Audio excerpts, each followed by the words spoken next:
Thank you. Well, before we get started, I'd like to welcome everybody to the information session on New South Wales Select Committee inquiry on relational and disability support available for children and young people. I'd like to welcome to country and just acknowledge that we are the lands of the Camaragal people here tonight. I'd like to acknowledge any Aboriginal here today and acknowledge the elders past and present. We also like to acknowledge the hurt to the stock and also to the impacts of nation. So our acknowledgement of country, we have beautiful paint work that Adam made for family advocacy, and this is his interpretation of our vision of inclusion. He's Adam Bishop, the Wiradjuri with a disability who Western Sydney. Thank you for that beautiful artwork, Adam. Next slide, please. So just a brief intro of family advocacy in case you don't know about us. We've been around for a long time, about 33 years. We're a New South Wales-wide independent disability advocacy organisation. We work with families to undertake... Hi, Leanne. Sorry, we can't really, there's a couple of comments in the chat. We can't really hear you. It's a bit echoey. Okay. Sorry. Okay, thanks for letting me know. Let me see if I can change that one. Or maybe it's others need to mute because it might be that's echoing. I'm not sure. Is that any different? Is it still echoing? Yes, yep. A couple of people put in the chat, yes. Okay.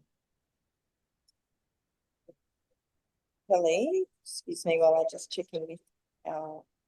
Yep. Kelly from Comms, our amazing tech girl. Where are you, Kelly? What do you Yes, do? I'm here. For me, it sounds quite clear, but okay.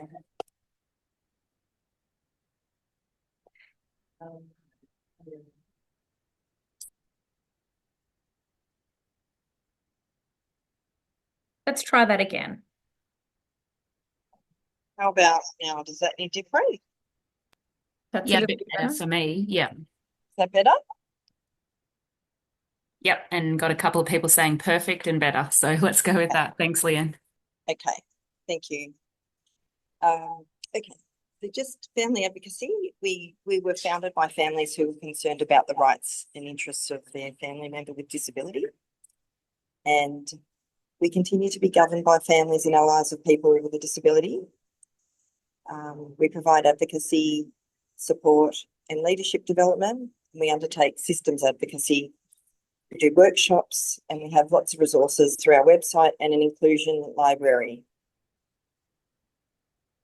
If you didn't know, we have a vast number of resources in our inclusion library. So, and it goes back for decades, and you can borrow those. So please come and check it out if you're wanting to know a bit more about that. Next slide, please.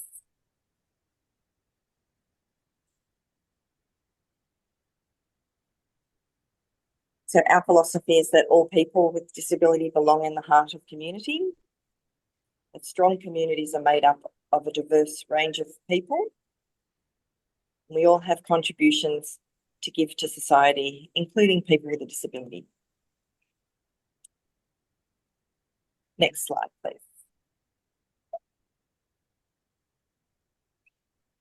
So we have a sister initiative that was created in 2010 called Resourcing Inclusive Communities, and its main purpose is to build capacity for families. And so we've got a number of projects that we're working on right now. One of them is the School to Work project. We have an Inclusive Lives project and a My Home, My Way. So we encourage you to check those out on the website, which we'll share with you during this webinar, but as well in the follow-up email. The next slide, please. Got a few events coming up. A big one is called Family Gathering at the end of May. So we encourage you to check that out. It's about having strength in community. We have a bunch of peer networks coming up, as well as our One of the Kids, which is Building Inclusive Education in Schools webinar. So we also will be sharing links in the chat about that and also in the email following up. Next slide, please. So why are we here today? We're here to talk about the Select Committee. We're wanting to encourage you to fill out the questionnaire and share your experiences. Before we get started, we just wanted to put the QR code up and the link in case you wanted to just have it with you so you could be looking at it while you're hearing about it. And so let's move on and get started. So first of all, just wanted to say thanks to Natasha Maclaren-Jones, who is the chair of the Select Committee, and Abigail Boyd, who's the deputy chair of the Select Committee, for taking the time out to explain what this committee is all about, its purpose, and what families can do to participate in the process. So I'd just like to hand it over to you, Natasha, if you can get us started, and then we'll move on, and then you can pass it on to Abigail when you're ready to go. Thanks. Thank you. Thank you very much, Leanne. First of all, can I thank you and your team for putting tonight together, but also for the work that you do to support families and young people, particularly as advocates, but more importantly, bringing everyone together to share their ideas, but also to learn from each other as well. So thank you. And also to Adam Bishop for the Welcome to Country, but particularly that artwork, which was absolutely lovely. But as you said, tonight is an opportunity just to brief everyone about the inquiry that we're doing, but also to hear from you guys if you have any questions, also any general comments as well. So I suppose a little bit of history about how this inquiry came about. We all know that there's a lot that's been happening across Australia, but also New South Wales, whether it's been around the Royal Commission, NDI's review, but also strategies and plans across early childhood education, kids' early years, as well as disability. So in that, a lot has been said around foundational supports, and I want to make it clear that this inquiry is not about foundational supports, nor will it have any ability to influence what discussions are occurring at a state and federal level, which have been occurring in the past and will continue post the election. But this inquiry is more about identifying the gaps in services and also identifying the things that are working well. So it's an opportunity to highlight, I suppose, what are the services that are currently out there, and are they actually fit for purpose? Are they supporting families, supporting young people? Are they easily accessible? But then also looking at what are the gaps that are currently there, and that includes whether it's from a health perspective, that early intervention piece, but also once we know what's happening around foundational supports, what more needs to be done at a state level. So in saying that, we've extended the date of the submissions. They were due at the end of this month. It's now going to be the 27th of April, and that also includes the online survey. Now, anyone can make a submission, an individual, organisation. We're really keen to hear from families and young people as well, which is why with a submission you can either make it in a written form, and quite often a lot of organisations will do that, or it can also be through a video or even drawings, because we want to be able to hear from families in what they've experienced, but also particularly young people. And young people don't necessarily want to write a written submission, but doing a video is also another way.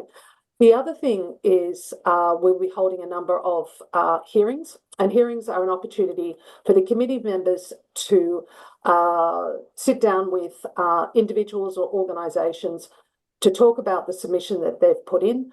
But sometimes we'll also hear from people who may not have put in a submission.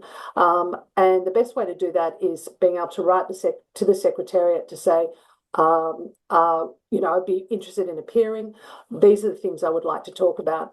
And this is something, and Abigail can touch on it, but we found with the inquiry into educational needs for young people with disability, that having roundtables with young people with lived experience gave us an opportunity to hear directly from them. So there is a lot of ways that we will be reaching out to families, to individuals to hear about them, or from them for this inquiry.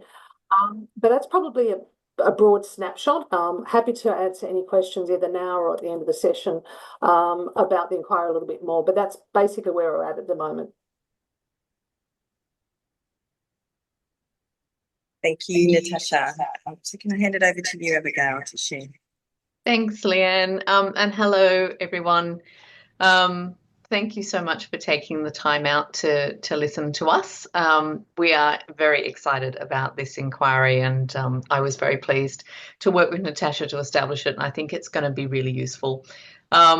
So many of you will be aware of the inquiry that we ran last year in relation to the experiences of children and young people in the educational system where a person has disability.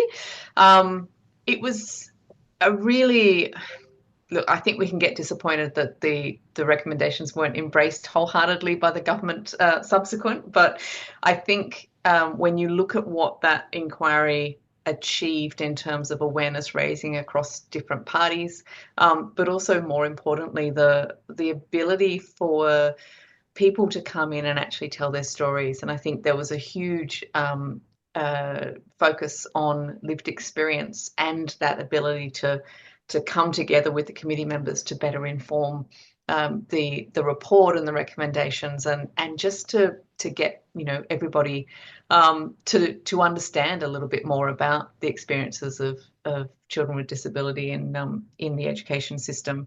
I think it was incredibly valuable and a bit sort of groundbreaking, and I'm hoping that this new inquiry picks up where that one left off. Importantly, we really found that when we were looking at in that inquiry, that there was a big bit missing, and that was all of the supports that go on around, or all of the supports that should go on around a person who is going into school. And I think, we talk about foundational supports, and as Natasha says, that was not the original plan, was to really focus on foundational supports. But it's become clear, listening to the debates being had between state and federal disability ministers, that it's not actually clear what foundational supports are. And I think there is a huge overlap between what we are looking at here with diagnosis and early intervention and all of the other supports that go on around, particularly around young people, that it's incredibly important that we sort of look at that. And I do hope that it will help to inform then the New South Wales government's response as it's working out what to do after the NDIS review. So in terms of what we would like from you, I think, number one is getting that lived experience and helping us to understand exactly what's going on. I'm a mother of 2 children with autism. I'm an autistic person myself, and I was struck when my children were first diagnosed, and when we were trying to get support for them as very little people, that firstly, diagnosis was next to impossible, but secondly, that it really depended on where you live as to whether or not you're going to get the support that you need. Depends on where you live in terms of whether you're close enough to services, but it also depends on not just how much money you earn, unfortunately. I find that really gross in this society, that and also on where you live, but but also I guess your level of understanding or your ability to engage with what is a really complicated network of services and supports, and what those obstacles are for people trying to actually access those services. So we are really keen to hear everything you have to tell us in relation to your, the obstacles that you're facing, what your fears are for the future with the NDIS review, and what the uncertainties are for you. Basically anything that you can tell us that helps us flesh out what it looks like across New South Wales in terms of the availability and accessibility of those resources. So I think I've probably said more than enough, and very happy also to answer questions later, but I can't sort of stress enough just how the success of this inquiry is really reliant on people like you to tell us what you know, so that we can be better informed and make better recommendations. Thank you. Thanks, Abigail. Natasha, was there anything else you wanted to add before we move into discussion and Q&A?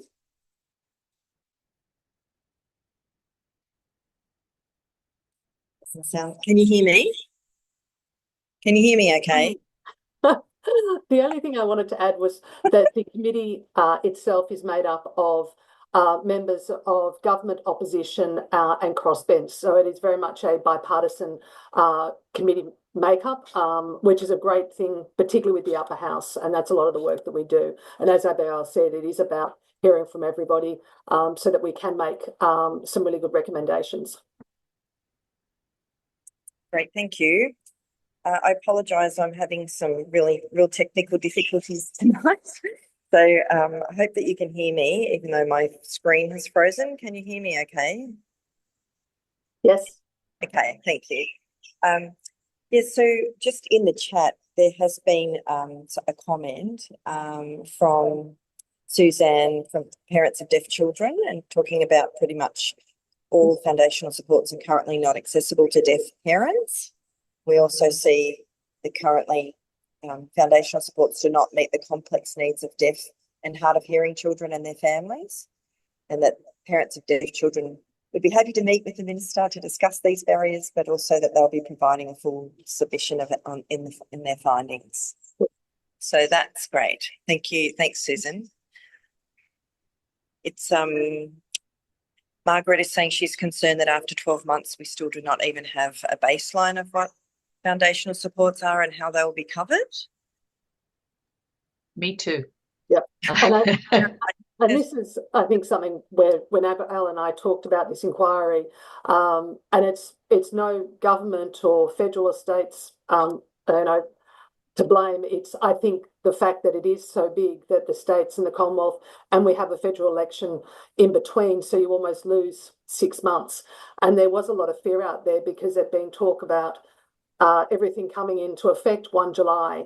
And we're glad to hear that that's not the deadline anymore. But this inquiry is a really good opportunity to put everything out there and on the table, so that particularly our ministers at a state level will be reading those submissions. And hopefully that will help shape their thinking and what they intend to also put forward to the Commonwealth in their discussions. Yeah, and I think there's a lot of people in the disability advocacy community that feel the same. It seems to be unclear.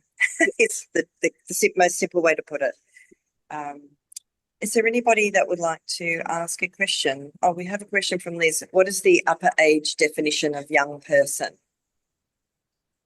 I think it's 25. Is that right, Abigail? They say 25? 24? I think it's up for for interpretation. We certainly haven't defined it in the terms of reference, but we're not going to turn away information that's for people under 25. I think that's right. And one thing with all these inquiries is there's always a final dot point that says other matters. And that's a great way if someone wants to put in a submission about their experience and they're no longer a young person accessing some of those services, but they can talk about their experience over the last 10, 15, 20 years. I think Sarah's saying in the chat, she said, a struggle is that once a child also turns of a certain age, there's a limited access and support, or it's harder to access support. And the misinterpretation of capability for families with children with disabilities can be quite unfair. And assumptions are made around accessibility for a parent's capacity.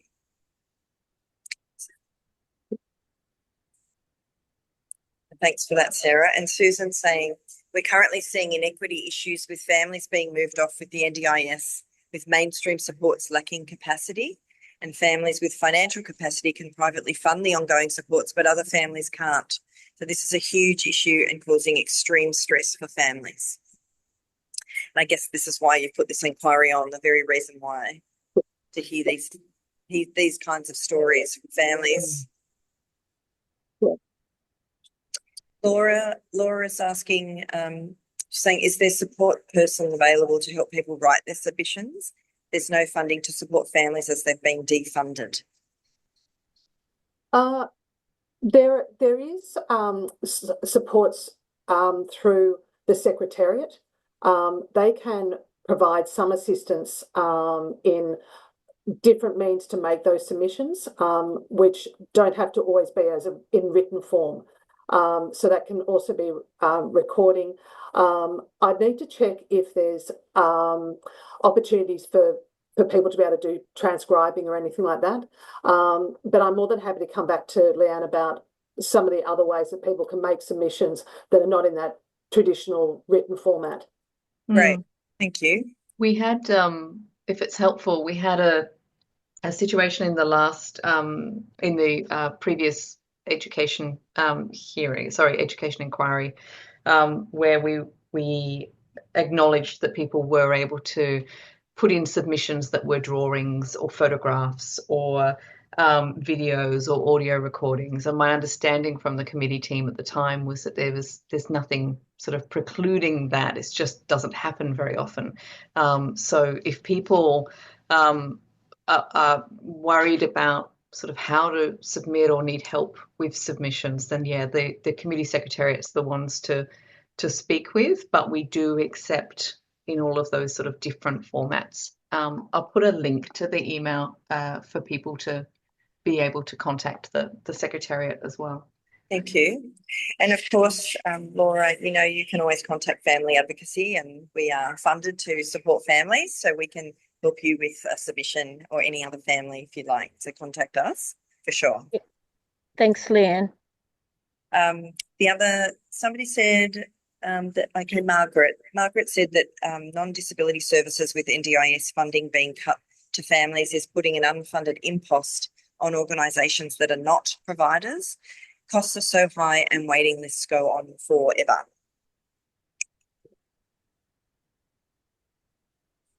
We're hearing that a lot. Yeah.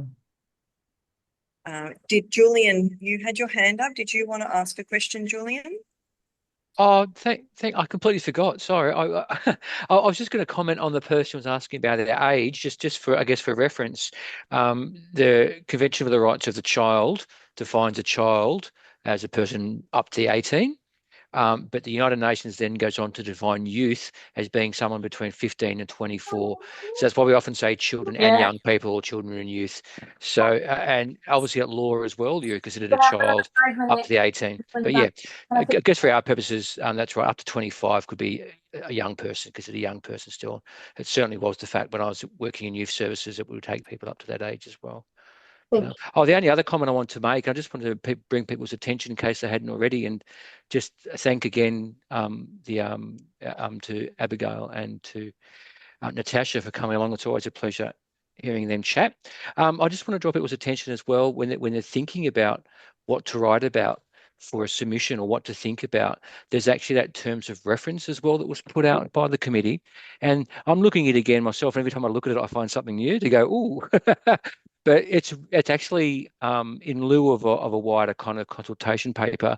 There is some good indication in that terms of reference about some of the things that you could talk about, and it's really quite broad. So I suggest if people are wanting to think about something to write about, have a look at that as well. And if there's something that catches your eye there, to write about that from your perspective. And there's no wrong answers here, is there?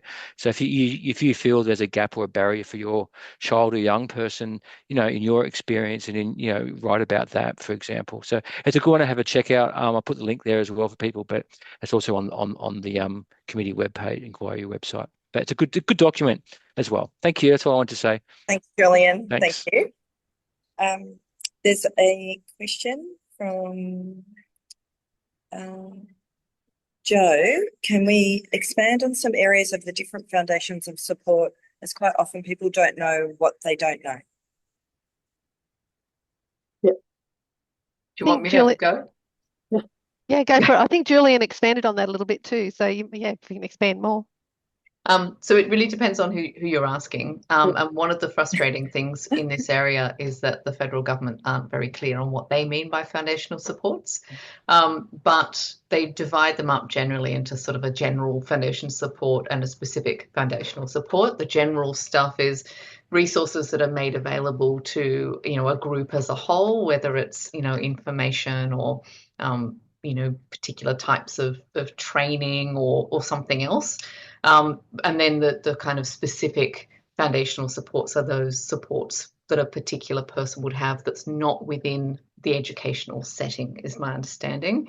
But part of the disagreement, as I understand it, between the states and territories at the moment is that they've agreed to split up the funding for this foundational supports part of the equation, but no one actually knows what that includes. So it's not actually well defined, but I think that you should think about it in terms of those everyday supports that you require that aren't provided within a school or a sort of an early childhood setting, but they're specific. I think those specific ones are probably the ones we're more interested in and how you access them.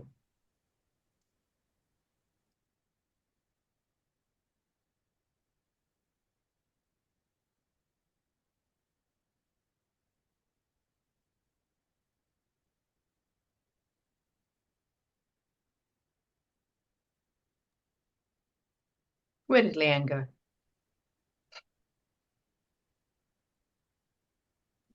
Can you hear me?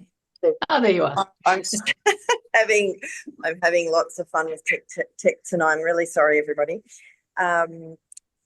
Margaret was saying that the 1 July deadline is now not there. Haven't seen any communication on this. Is this public, and has a new deadline been set? I was the one that mentioned that.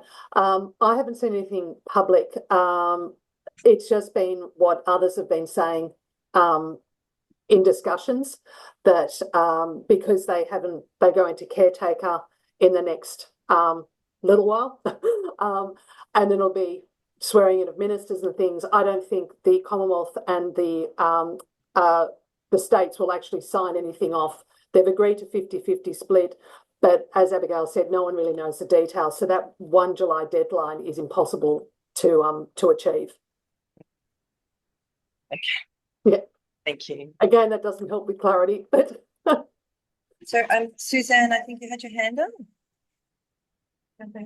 Yeah, thank you. I just wanted to start off by thanking Natasha and Abigail for this very accessible consultation process, and it's actually very nice to see a consultation process happen, so where you can engage and interact, and you're taking on board the feedback. So I absolutely appreciate that, and Family Advocacy for setting this up. So thank you so much for that. I think for us, my question was like pretty much around the same issue, that families don't actually know what foundational supports are, and it's not clear. Even as an organisation like us, we were sort of like trying to find out where the actual foundational supports are, and it wasn't as easy as what I thought it was going to be. It was actually quite tricky to find out, even as an organisation, who is actually the foundational supports and who's being funded. So I think, it would be great to reach out to peer-led organisations and like give them an understanding of who these contacts are, how we can, navigate them. Because, like if you're looking at peer-led organisations like ours, like, Usher's Kids, there's a lot to consider when we're actually trying to reach out to our community. Like there's a lot of accessibility needs. So it would be good. It would actually, support us, voluntary-led organisations that don't have funding, to engage with our community, especially like our deaf parents. It's going to be really tricky to do that, to see what their individual needs and where they're not going to be like getting met, because, we don't have the funding for that accessibility. So I think, you need to consider that process and about how we have consultations with our members.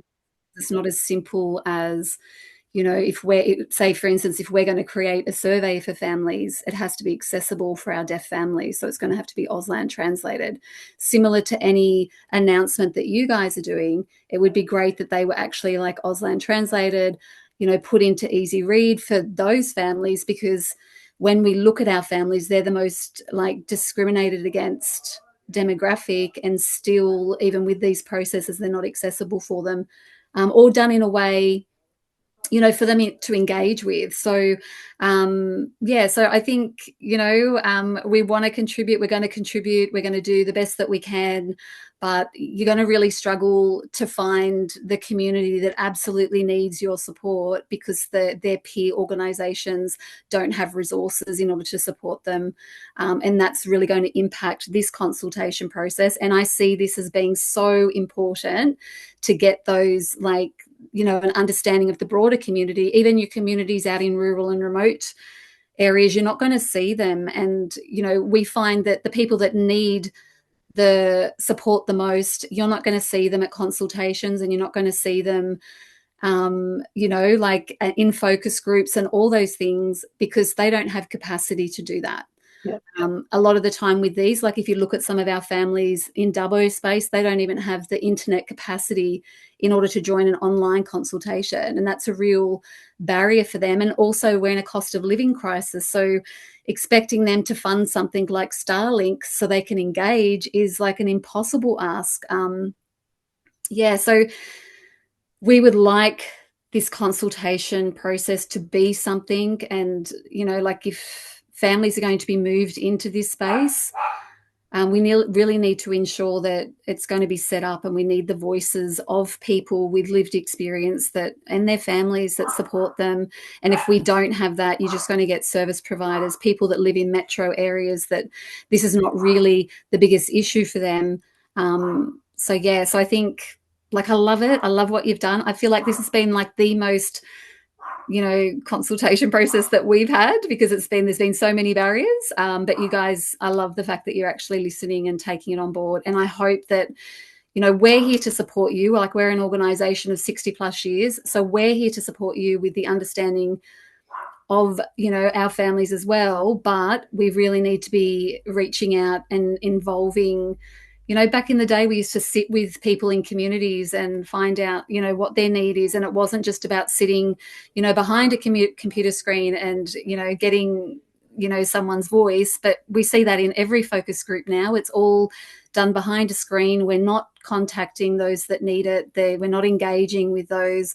And that's where, we're seeing the most barriers and the most, if we look at our children, there's a systemic issue of language deprivation, which is a preventable, long-lasting injury that children are having, related to the fact that they're not having access to language. So you're only seeing children, from service providers that are connected to big early intervention providers in the cities. But I can tell you, go out into the country, you're going to see these kids with language deprivation, and you will see that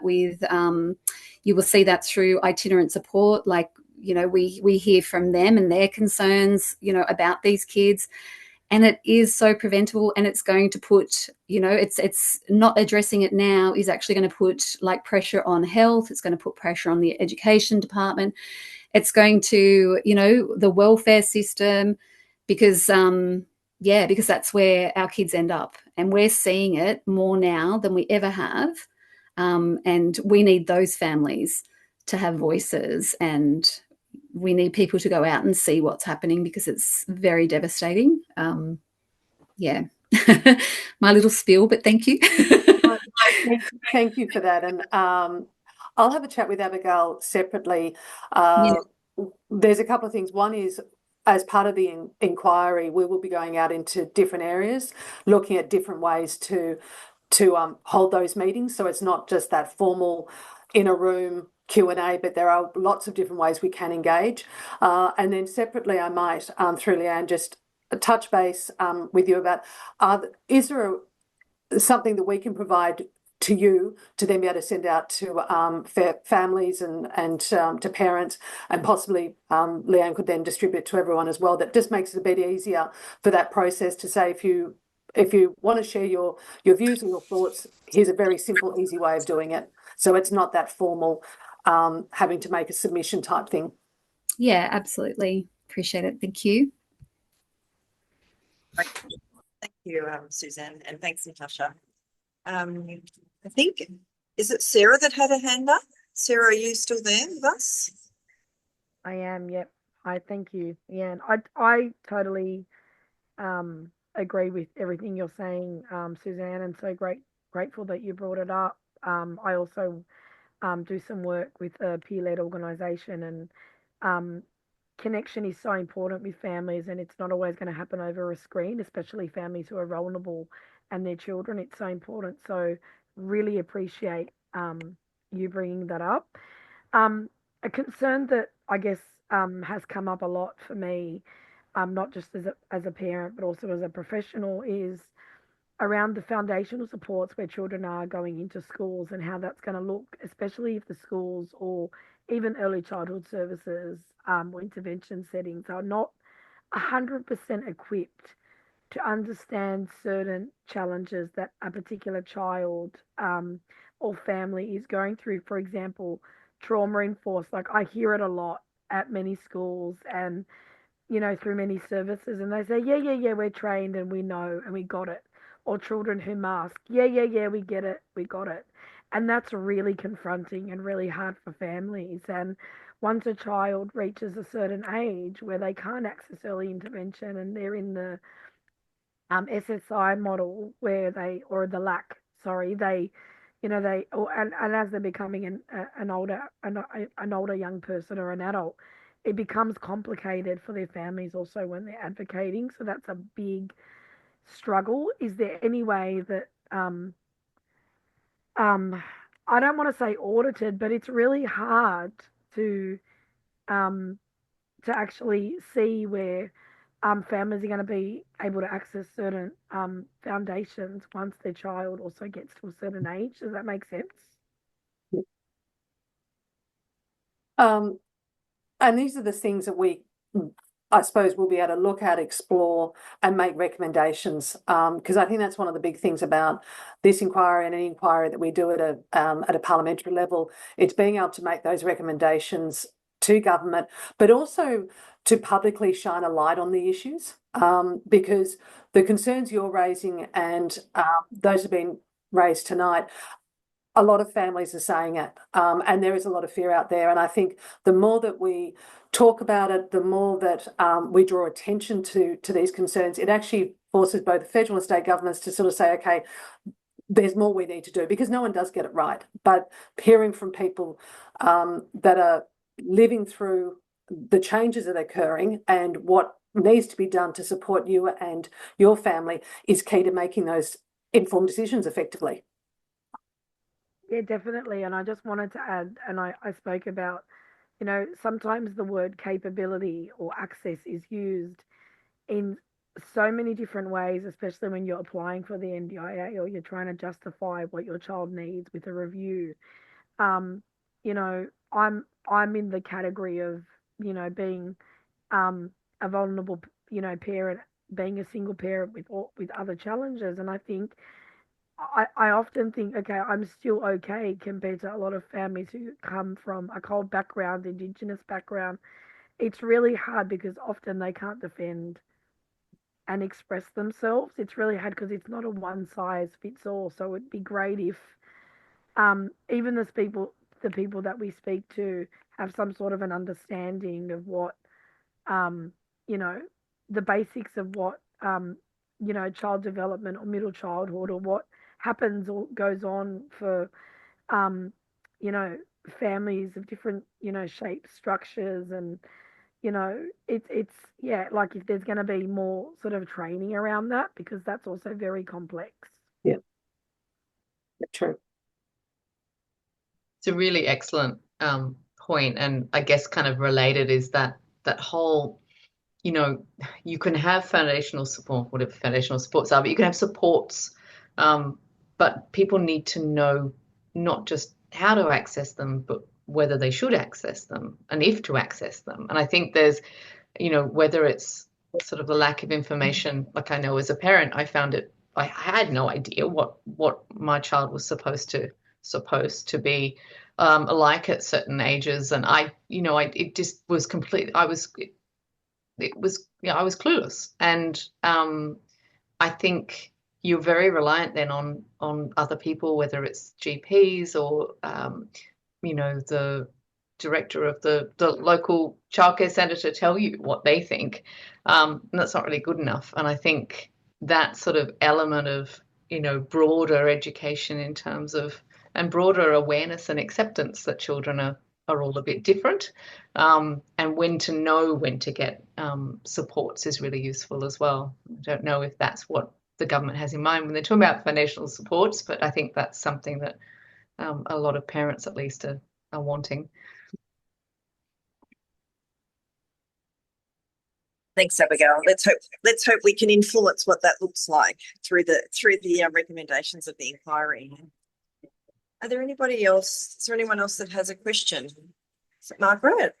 That's my question. I seem to be talking about this a lot at work too, is structural issues, system structural issues. NDS caught a cold very badly around overcharging and from day one. And I hope there'll be some controls put in place over that. I hope that comes through in the federal state agreement.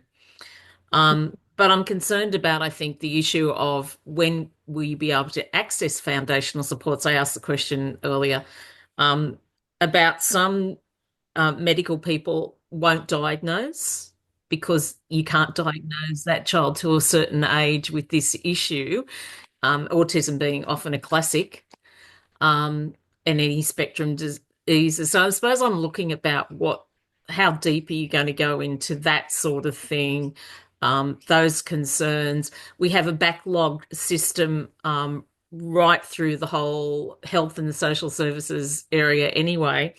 And I'm concerned about schools taking on a whole lot of foundational supports when they're already overloaded. And sorry, I have teachers in the family, and I have a sister that works in support. She's an SEO, I think.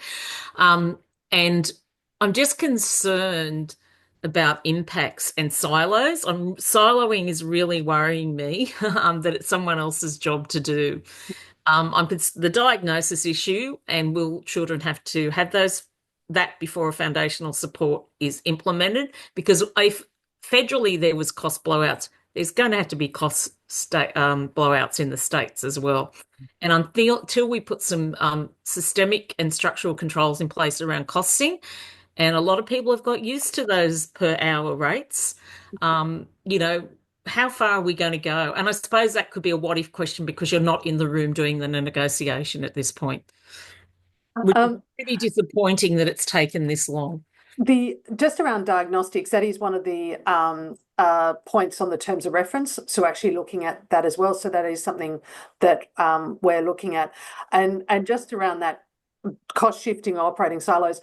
And this is something that Abigail and I talked about during the education inquiry, is the need for the broader services, and that the education department, teachers were feeling that pressure. And I suppose in some ways that's how this inquiry came about, is some of the things that, and the families we spoke to and the people that appeared at the hearings for the education inquiry, about we really need to get foundational supports, and generally what role does the state have in providing that broader support to families, because you can't say the Commonwealth has all the responsibility. There's certain things that are definitely state. And that's what this inquiry is, a good opportunity to sort of flush some of that out and put forward those ideas. Yeah, it's got to be also realistic funding. I mean, when the state government cut the 149, was it out of education? The first job that went where my sister works was a support officer in a disability classroom. Yep. And so there's got to be fairness. And I mean, I'm saying that in a metro area, which is overrun. I'm not even talking about isolation in rural and peri-urban areas. So, yeah, thank you. I think it's also that that point again around diagnosis. If it's something that's a sort of a gatekeeper, you have to meet your diagnosis in order to then get supports you need, or whether diagnosis can be something that's actually an opportunity to understand and be able to tailor supports. And I think we've sort of lost a lot of that aspect to it as well. And then when you've got we've talked about when you've got sort of delays in diagnosis and how that then impacts. There's so much to talk about and get stuck into in this inquiry. Thanks, Margaret. Thanks, Abigail. Laura, did you have a question? Just turning on. Can you hear me?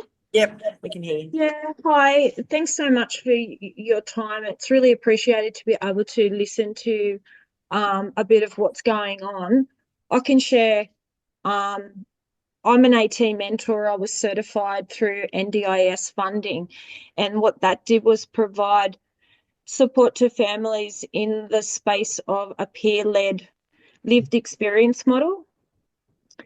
And, I've worked in that space, but it is political and it's really difficult for families to access information early enough to make those early informed decisions.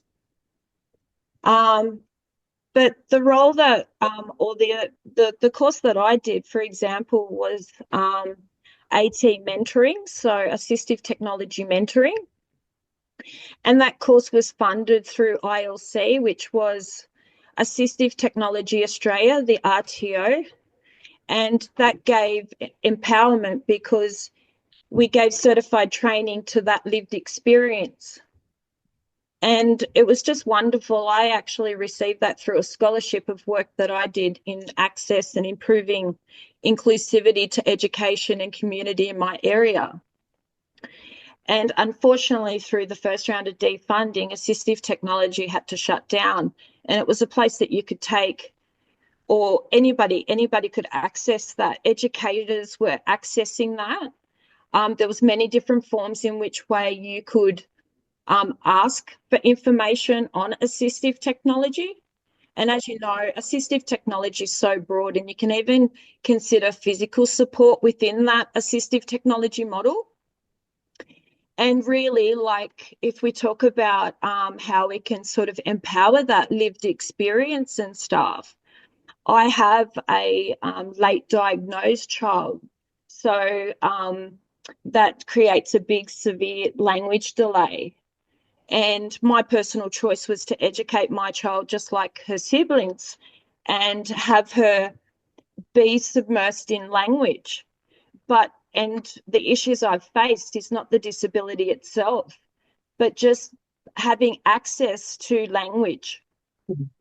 So through that journey of education where I couldn't get inclusive sound for my child so she could hear all speakers in a room, for instance, I went and tried to find those solutions like any loving mother would. So I did that certified training, and I think a couple of people may know me on here and how I support families, not by being an expert, but by collaborating and bringing all those experts together.